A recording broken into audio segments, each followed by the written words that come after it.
Once upon a time, there was a beautiful kingdom ruled by a great king. Unfortunately, his kingdom had been plagued by bad soil and hunger for several months. He promised any man who could solve the problem the hand of his daughter in marriage. Great king, I think the problem is that we are using too much of the food to make alcohol. And therefore the solution would be use less of the food to make alcohol and more for the food.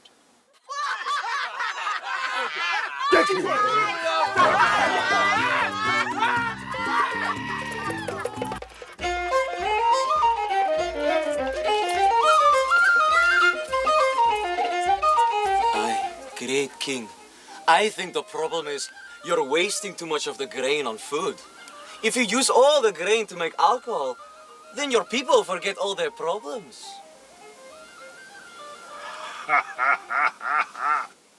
Finally, someone who understands that true happiness comes from within a bottle. In honor of this great genius, we shall forever commemorate this day as Booza Thursday.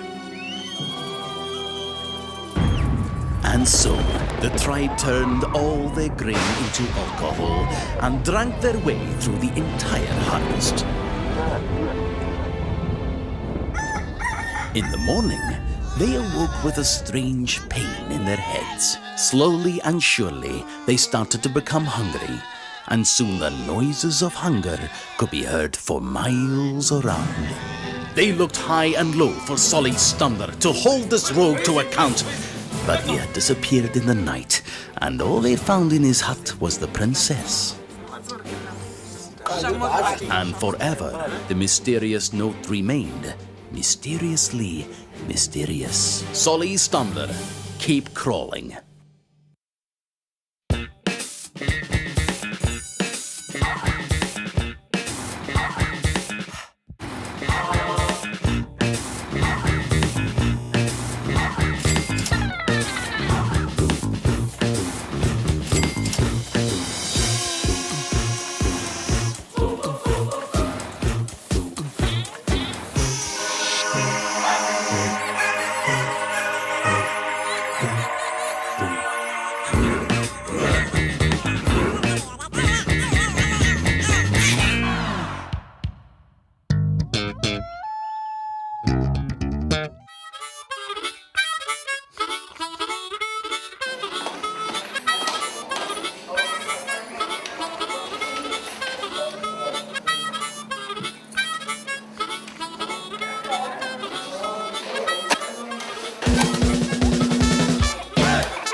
We started at the early age in the ghettos. I must have been about 13, 14. 15 or 16? 12 or 12, 13. You finished that at 5?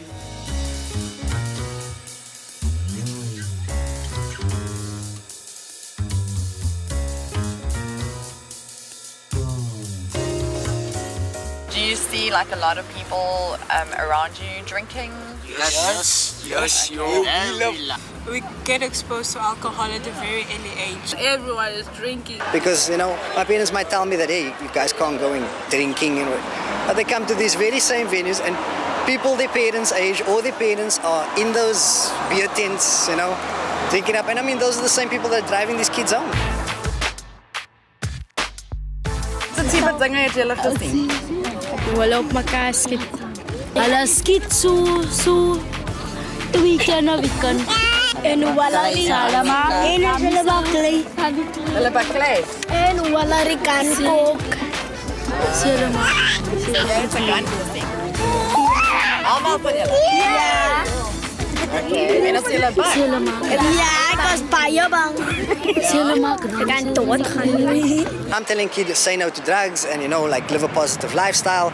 And then he walks down the street and every pole says like drunken this, kid shot, gang rape, gang murder, kill, death, you know.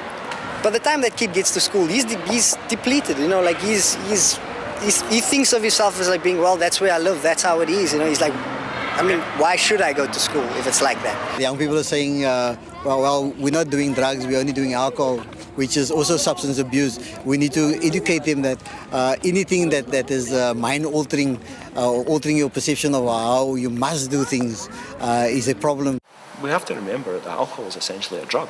Toe sê my ma net is 'n tik op, dis ek ja, mens ek alkoholiek man.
I could have lost my job, which was at that stage my home. I blew all this cash in alcohol. Hulle raak violent en hulle misverstaan mekaar.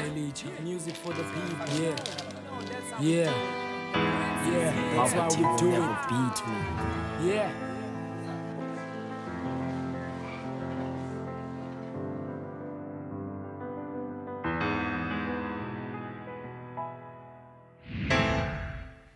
We need collectively to do something about it. Everywhere I look, there's a liquor store. Every time I blink, there's a bottle staring at me. In South Africa, alcohol is very available, both in terms of places that you can buy alcohol 24/7, and in terms of the price of alcohol, which is relatively inexpensive. In Algeria, the money you spend on one beer will buy you 10 cool drinks. In Bolivia, one beer will get you 5 cool drinks. But in South Africa, the cost of a quart will buy you a liter of Coke. Personally, I'd be very happy if one bottle of beer costed 100 rands so that they won't be able to afford it. I'll be happy because that would save their lives. There has been work done by the University of Sheffield, and what they have seen is if you increase, I think it's up to about 40 pence a unit, has a significant impact on the amount of alcohol that you drink. And we know the amount of alcohol you drink does affect your impact upon your behaviour. The Swedish government reduced their taxation quite significantly and subsequently brought down the price of alcohol. Within about 6 months of doing that, their violence and disorder levels went through the roof. It's simplistic to say that if you increase price, you're going to reduce consumption.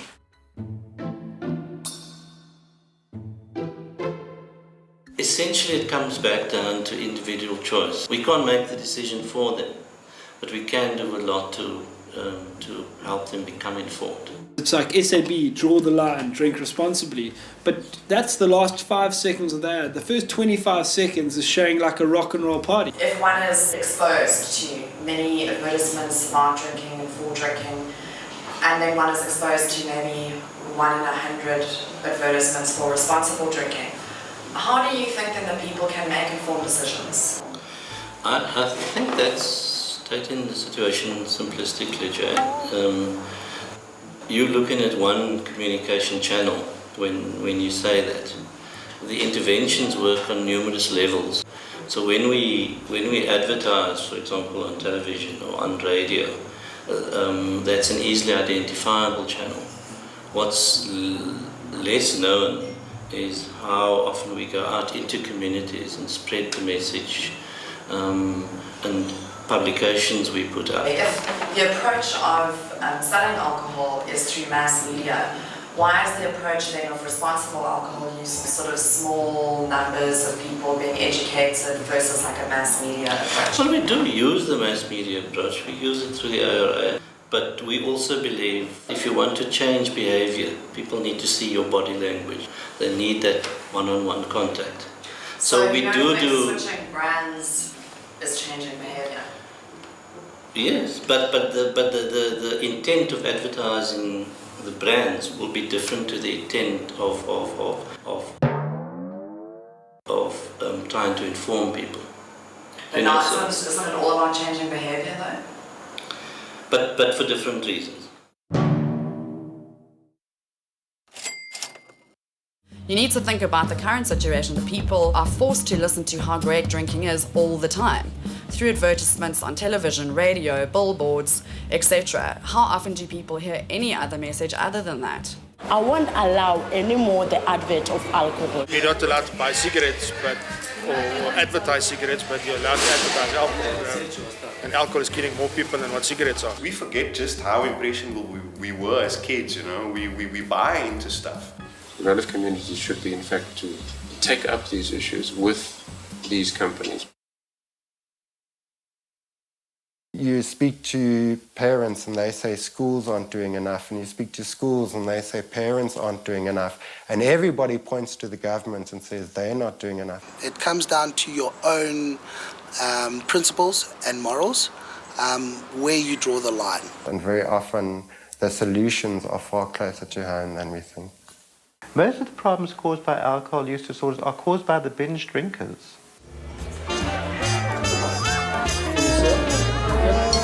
Consider for you, ma'am. And one mighty is a special.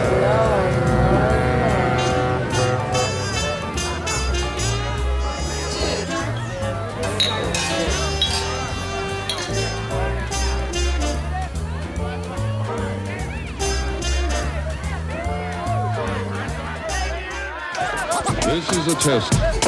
Test.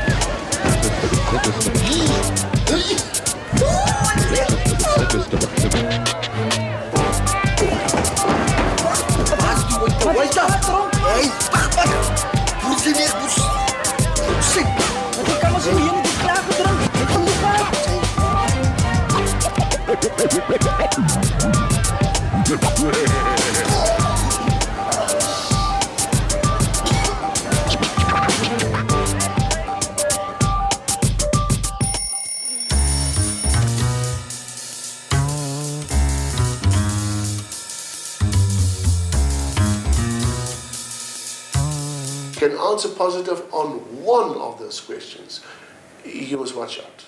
You're drinking too much. I definitely need to cut down on how much I drink. It's not the thing. It's not really that I want to. It's just that I've seen where my life's going because of drinking. I just stopped drinking about 4 years ago. My stance is not a judgmental one. I'm doing this because it's something that didn't work for me and I've changed my habits. You get to a stage where you're trying to do something in your life, whatever kind of aspirations or things you have, and it's not helping, you know. So you need to say, okay, now hang on, I want to do this, I need to focus, and I need to wake up feeling sharp and make the most of my time at work or whatever. So it was like, it didn't make any sense. But for me, the other thing, I don't know if I can taste alcohol, maybe, I don't know, maybe I can just one dump you would get him drunk, man. Like... It was bizarre, like I stopped drinking and then in the next like year, I became editor of FHM, I got engaged, I bought a house. Ooh, that's a big, huge difference. I'm no longer spending too much my money. I'm no longer in problems. Just things started falling into place, you know, things started happening. My mom is no longer shouting me. Can't afford something you can't do, I'd rather not do it. Now I can buy myself a pair of sneakers every month. I think your life just comes together better, you know.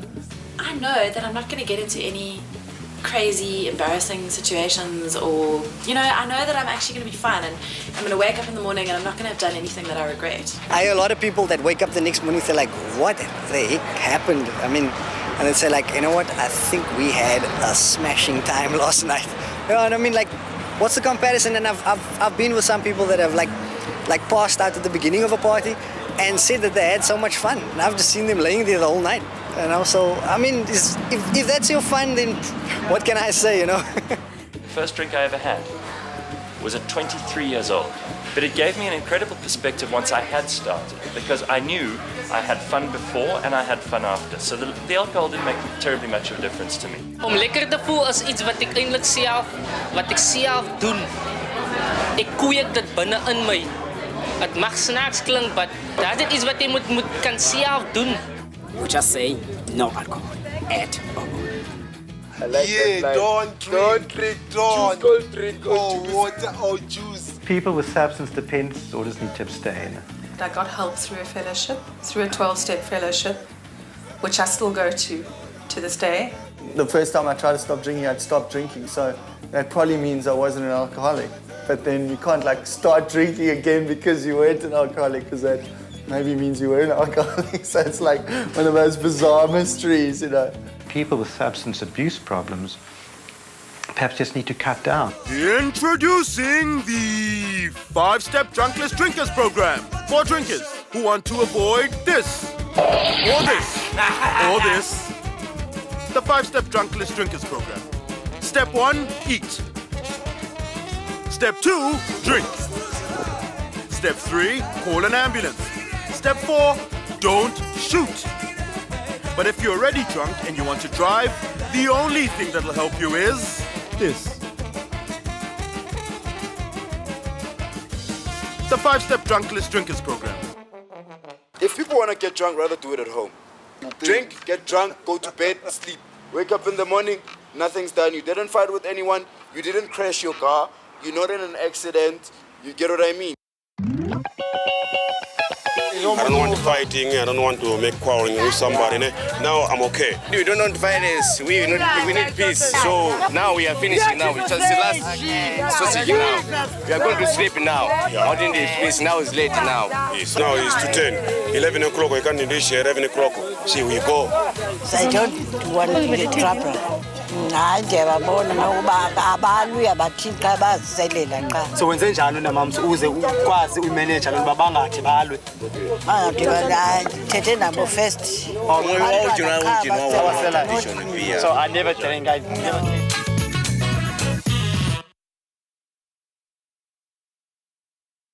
Preaching is not going to help. We need to come and make them believe in themselves by doing what they do best, and that is play soccer or dance, get them involved in some type of activity where they can express themselves.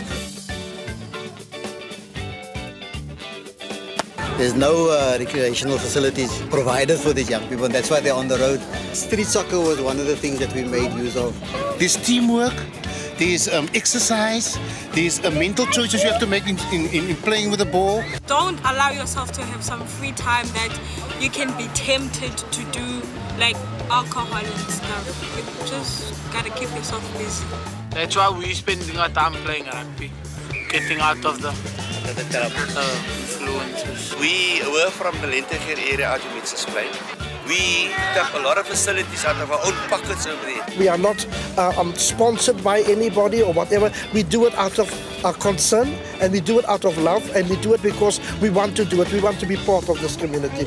And all we do now is to set up the poles, set up the structure in terms of providing the balls and the poles, and they do the rest. The kids in Mitchell's Plain we bring through every Tuesday night, and a Thursday night, and on a Saturday the whole day. We then approach the nearby schools to recommend their children to come and join us to keep them motivated, because there's so many negative things out there. If we don't keep the youth engaged in positive things, then our children in the future are going to be the victims of crime and violence.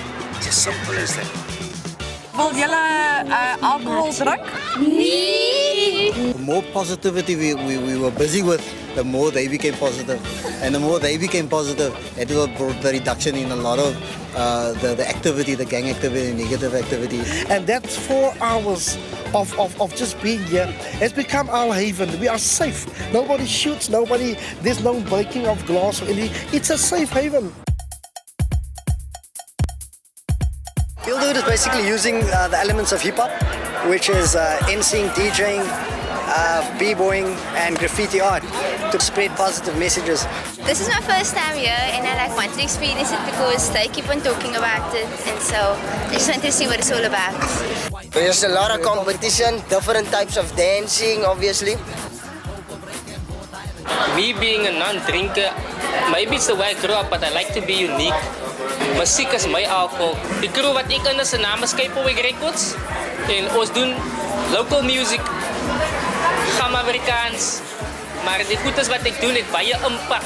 A lot of people don't see that this is a powerful tool that you can, like educate and kind of talk about the social issues in a bit more of a fun way. As much negative as there is, we have to have as much positive, to kind of balance it out. There's work to do now to develop a country. Everybody is free and now they must work to realize what they've been, their dreams. To do my best, like at school, to do my best so I can pass, so I can get out of that situation. That situation I'm in must motivate me. Because they need to ultimately believe that they are greater than who they are standing right here at this present moment. We were not born drunk, so in anything that you do in life, you plan it from an early age. And when you grow and you get much older, why should you change to alcohol in order to have the courage to face life? So while our attitudes to alcohol use and the role that it plays in our culture are quite entrenched. You look to influence and develop new norms and new social norms, and that's how things change. It's just all in the human mind. My happiness comes from yoga, music, salsa, playing rugby. It has a real chilling out factor. I do salsa every single day. I spend a lot of time on the beach. Exercise is one of the things that can really kind of level out the stress.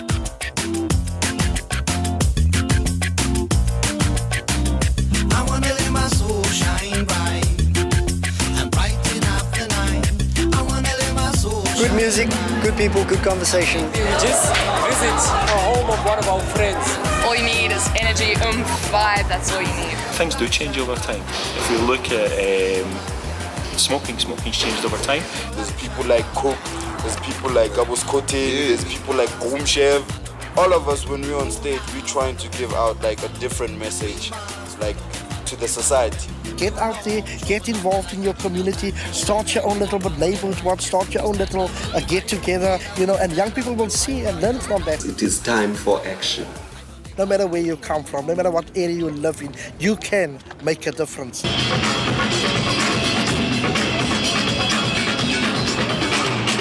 There's so many people doing a lot of good things, and I think those are the people we need to celebrate, and so that's where the change is going to come.